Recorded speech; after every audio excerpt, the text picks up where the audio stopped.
রহমানের সময় এসেছে, বাংলাদেশে এসে বলবে হাসিনারে আমার দেশে আইতে কইছি যে আমি আইছি, পারলে তুই এবার দেশে আয়। বিএনপি কি কোনোদিন, আমি ভাবি আমি বিএনপি এই কথাগুলো কেন বলে না তাদের অ্যাক্টিভিস্টরা? ১.৫ বছর আগেও হাসিনা বলেছে তারেক রহমান সাহেবকে যে বেটা পারলে দেশে আয়। আর এখন আল্লাহ এমন দিন এনে দিয়েছেন জুলাই রুসিলায়, তারেক রহমানের সময় এসেছে, বাংলাদেশে এসে বলবে হাসিনারে আমার দেশে আইতে কইছি যে আমি আইছি, পারলে তুই এবার দেশে আয়। তো সেই সময় যেই জুলাইয়ের শহীদের আইনে দিল, যেই ভীষণ গণ অভ্যুত্থান, আপনারা এটাকে কার কাছে বিক্রি করে দিতে চান? ৫ বছরের ক্ষমতার জন্য? সুতরাং আপনাদেরকে অত্যন্ত কষ্ট নিয়ে জানাই, আপনাদের এই প্রোগ্রামে আসার আগে আজকে আমাদের খুবই সিগনিফিকেন্ট একটা প্রোগ্রাম ছিল। জুলাই সনদ আদায়ের দাবিতে শাহবাগ থেকে ফরেন সার্ভিস একাডেমি অভিমুখে আমরা লাল মার্চ করেছি।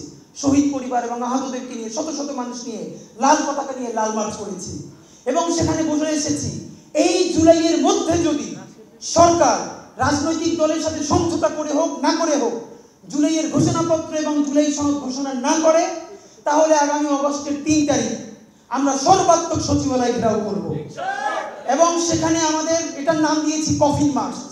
এখানে শহীদ পরিবার থাকবে, আহত যোদ্ধারা থাকবে, আমরা সবাই শাহাদাতের তামান্নায় কাফনের কাফন নিয়ে যাব।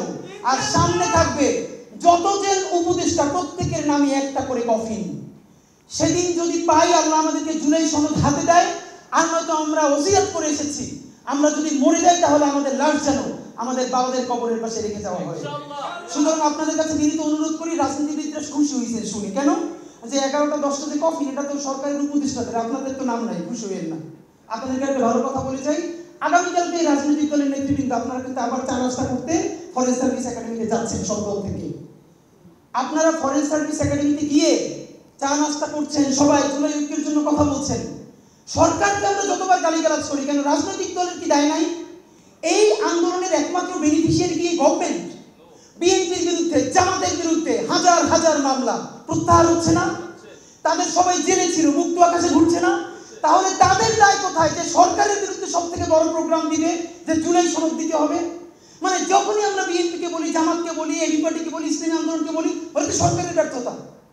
তো সরকার মনে করেন এখন ছেড়ে দিল ক্ষমতা, তখন আপনার জুলাই সনদ আপনাদের লাগবে না? তা এই জুলাই সনদ এই জন্য লাগবে না যে আমাদেরকে আওয়ামী লীগ এসে মেরে ফেলবে, আমরা খুব ডরাইছি না। আমাদের ভাইদের সাথে আমরা শহীদ তামান্নায় এনেছিলাম, আল্লাহ তাদেরকে নিয়ে গেছেন, আমাদেরকে ইনসাফের সংগ্রামের সৈনিক হিসেবে রেখে গেছেন। সুতরাং বোনাস লাইফটা আমরা লড়াই করতে করতেই শহীদ হয়ে যাবো ইনশাল্লাহ। কিন্তু এই জন্য লাগবে, এখন পর্যন্ত বর্তমান রাষ্ট্র কাঠামোতে আমাদের সমস্ত শহীদরা রাষ্ট্রদ্রোহী। আমরা বেঁচে থাকতে আমাদের শহীদদের মর্যাদা এনে দিতে হবে রাষ্ট্রীয় কাঠামোর মধ্য দিয়ে। সুতরাং রাজনৈতিক দলেরা আপনাদের কাছে বিনীত অনুরোধ, আপনারা জনতার পক্ষে দাঁড়ান। আপনারা জুলাই ঘোষণাপত্রের জন্য হাজার হাজার মানুষের প্রোগ্রাম দেন, জুলাই সনদ চান। যেই রাজনৈতিক দল ভবিষ্যতে জুলাই ঘোষণাপত্র আর জুলাই সনদের জন্য সব থেকে বড় প্রোগ্রাম দিয়ে সরকারকে চাপে ফেলে আদায় করতে পারবো, সাক্ষী দিচ্ছি আগামী বাংলাদেশের ইনসাফের রাজনীতিতে রাজনীতি হবে শুধু তাদের। বাংলাদেশ জিন্দাবাদ, ইনকিলাব জিন্দাবাদ। For more updates, follow us on Facebook, subscribe our YouTube channel, get the latest update on www.daily-sun.com.